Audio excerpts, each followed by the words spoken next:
Hi, everyone. This is Johnnie Alexander with another episode of Novelists Unwind, and I'm really excited to have with me today Regina Rudd Merrick. We've been talking for probably, I don't know, 15, 20 minutes already before we got started. So this is just going to be, I know, a great interview.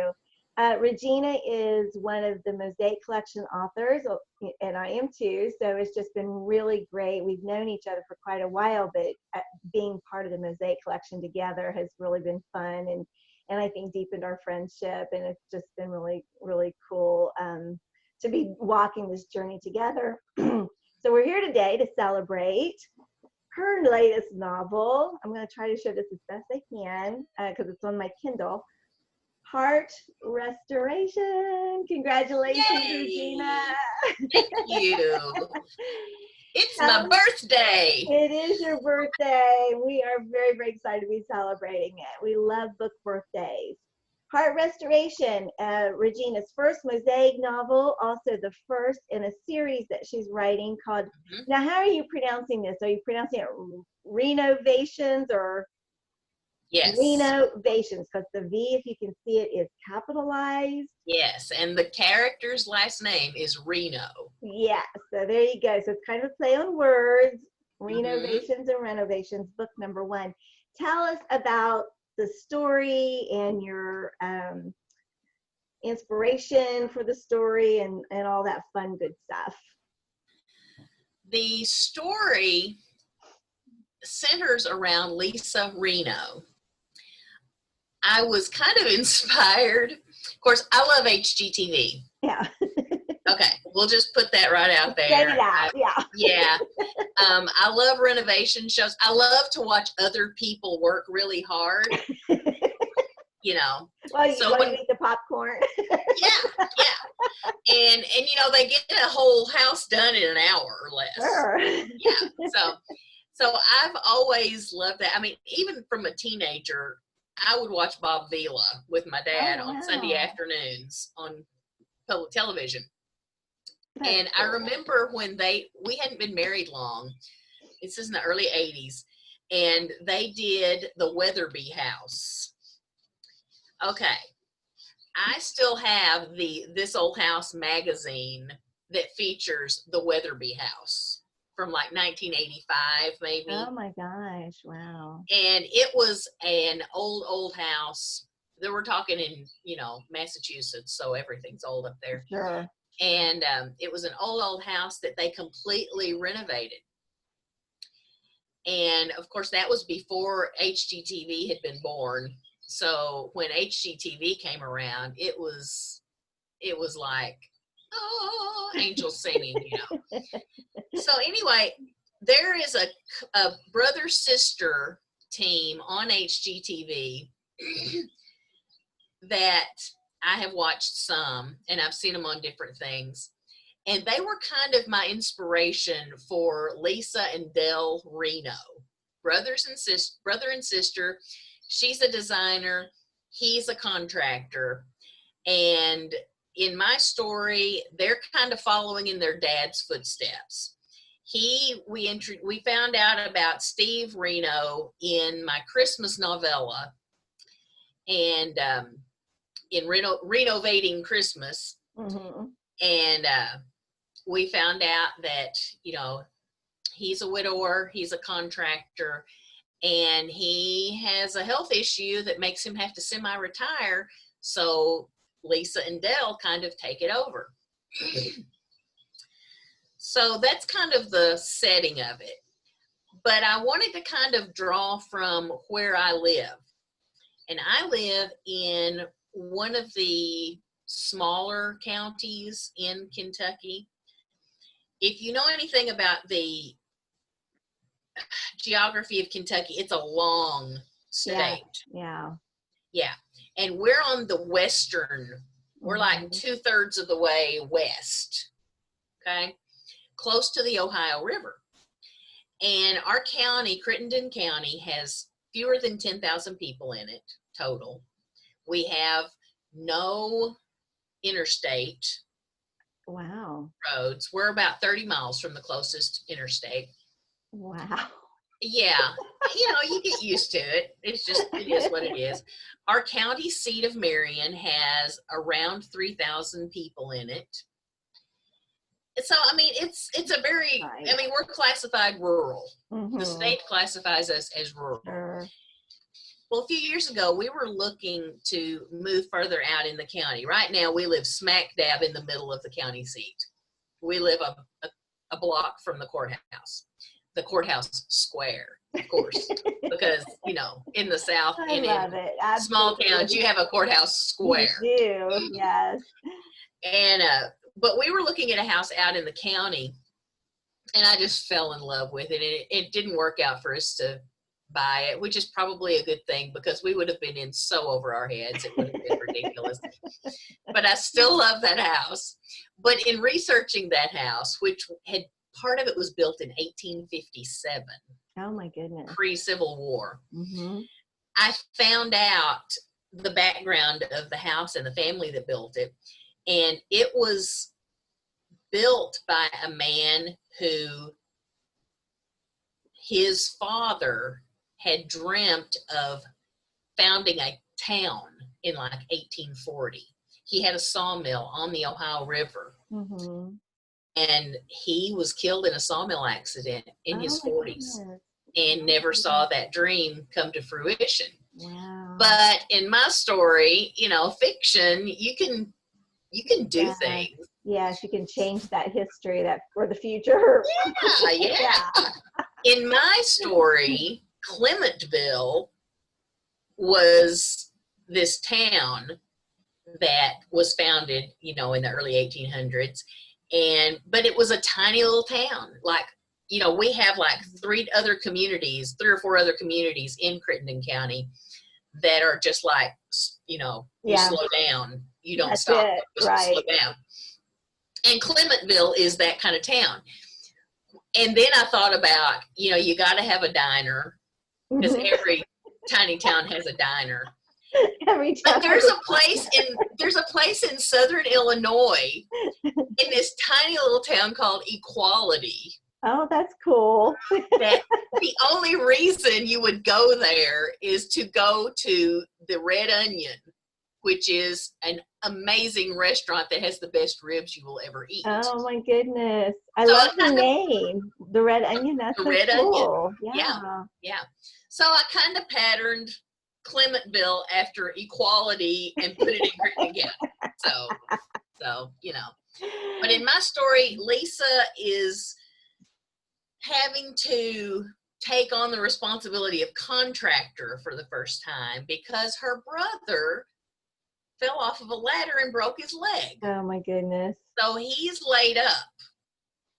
And he has this project that she doesn't really know that much about, but, she says, I can do this. I've got grit. I'm 27 years old, but I can do this. Bless her heart. And then, she meets the owner of the house and she finds out it's somebody she already knew. And his name is Nick. And there's history there, I assume. Oh, yeah, there's history. Yep. Great start to a contemporary romance. Yeah. Oh, yeah. Yeah, that's really, really cool. I love it.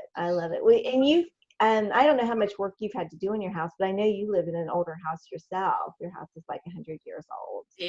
104. Wow. Yeah. Wow. Yeah, and there's so much more could be done. Yeah. Always. Always something. I know you've been on Novelists Unwind before, and we've talked about your Carolina series because you love to vacation there. So how was it different, like writing from your home base rather than your dream vacation spot? Well, it was interesting. It was kind of fun to create a town. I bet. Yeah. Well, I've done that too in some way. So that is fun. That is fun. But I was able to kind of pull in some actual places, some road names and, kind of local flavor. Sure. You know, like the local flower shop, I was able to bring that in, and the courthouse, I described the courthouse, and it looks like our courthouse, unfortunately. It's not one of those pretty antebellum courthouses, because that one burned down, of course, and Oh, it was built goodness. in the 60s. So, but yeah, it was kind of fun. I mean, I didn't have to do as much online research Yeah. to write this one. I did a little bit because I wanted to find some pictures and all.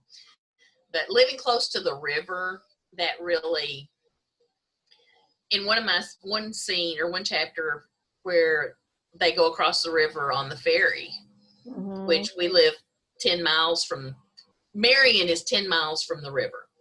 And there's a ferry that crosses over into Cave-In Rock. And that's the name of the town, Cave-In-Rock. I like it. Cave-In Rock, Illinois. And there is a state park there with the Cave-In Rock. And have you ever seen the movie How the West Was Won? Oh, ages ago. Ages and ages Jimmy ago. Stewart.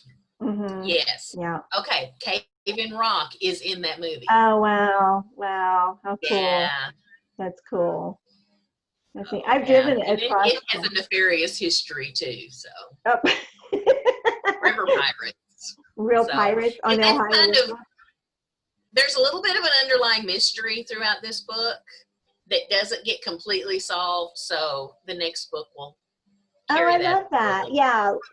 The book just showed up on my Kindle this morning, so I haven't had a chance to read it. So, but I love that when there's a series and there's sort of a, you know, this arc that goes through. Yeah. I suppose you're planning 3 books, so at least 2, probably least 2. 3. Yeah.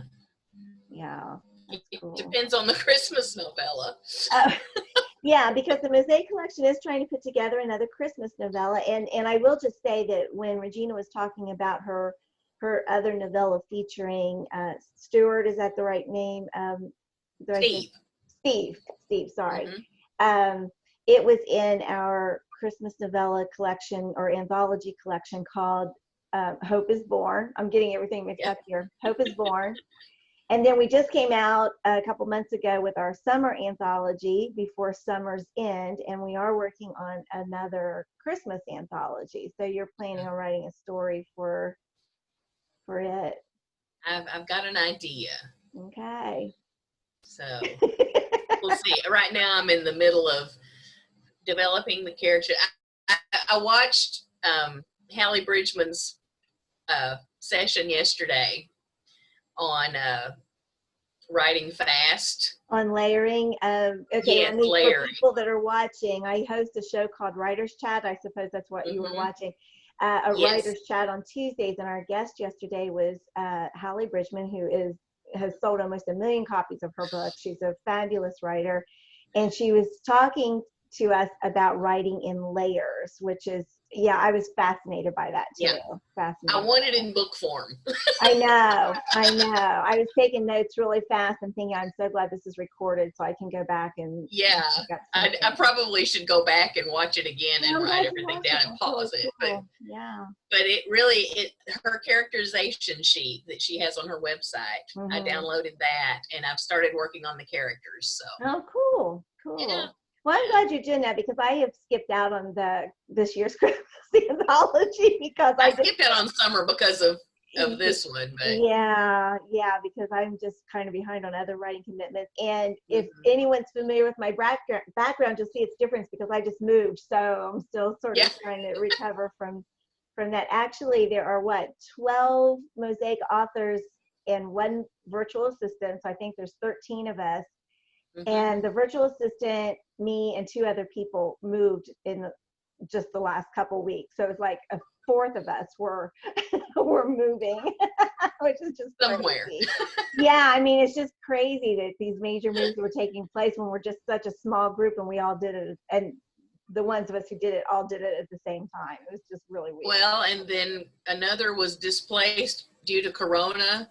Yes. And you know, it's been a strange season for all of us. It's been a strange season. Yeah, it truly, truly has been. I want to do one more thing before we run out of time. I love reading dedications and acknowledgments. I usually read the dedications and acknowledgments of every book that I read. And I love yours. So I'm going to read it. Oh, Oh, yes. To my parents, Richard and Wanda Rudd, you instilled in me a love of home from day one and were never afraid to try something just because it was hard. I Are your parents still living, Regina? yeah, Oh, yeah. that's great. That's great. And what a wonderful tribute to them. And then to see that, a love of home. And I feel like my parents gave me that too. And it does, not in every story I write, but in a lot of the stories I write, especially my debut novel and my first series. I mean, that was just so much in it. And you do the same in your stories. It's and you really go into it with the renovations and the old houses, and it's just, I just love that. So Well, and that's why I loved your Misty Willow series, thank because you. it started out. If anybody asks me, well, what books do you think would be a comparison? I said, Johnnie Alexander's Misty Willow series. Yeah, well, and like you said, I mean, that was when, that series was about a house, starts out with a house that I grew up in, or I spent my teen Yeah. years in. And I did the same thing as far as using local names and local businesses that I remember from my childhood, because I actually lived in that area most of my childhood. And it does just give it. Someone was telling me the other day who had just read it, the first book, was saying it just was like I was right there. And I said, well, this is why. I mean, I lived there. I knew that place, Yeah. and it comes through in the writing, and I'm sure that's the same thing that's going to happen with. I'm looking forward to hearing what local people think of this book. Yeah. I bet they're going to love it. I'm going to show. Because I was not disparaging in any way. So no. Excuse me. Here's the cover again. Heart Restoration, the Renovation book #1, the latest book from the Mosaic Collection. I am going to put in just a little plug, though, that our first historical novel has also launched this month. Let me see if I can find it real quick, just to show it too, because we are so excited about now doing historicals as well as contemporaries. This is by Janice L. Dick, Calm Before the Storm. So there's that's beautiful. It's beautiful cover. We love our cover designer. Yes. Rosanna White, who is also an author. So we'll give a shout out to Rosanna too. Yes. She writes great stories. We need to absorb her into Mosaic. I know, we do. She's a really great writer. Oh goodness, I think that's everything. I don't want to take too much of your time. This has been really great. I knew it was going to be just so much fun talking with you and hearing about your story. Well, thank you so much, and I'm excited about the first foray into Mosaic. I'm the last one of the group to publish. Oh, because we have gone like a whole year now. Yeah. Yes. Yeah. I'm volume 13. It's been fun. It's been a new experience. The self-publishing has been totally new for me. Well, we're so glad to have you as part of the group. Very glad to have you as part of the group. And yes, I'm so excited about Mosaic. I mean, we've been, to think that this is the 13th book and the historical book is coming out. And just 2 years ago, this was all just a dream. And we didn't even have any idea what it was going to be like. So it's quite fun to see that we're really doing what we set out to do. And congratulations to you. And before we started recording, losing my voice, Regina was talking about her numbers being really good on Amazon. So we're really excited about that too. So if you haven't got a copy, make sure you get one ASAP and read it. Yeah.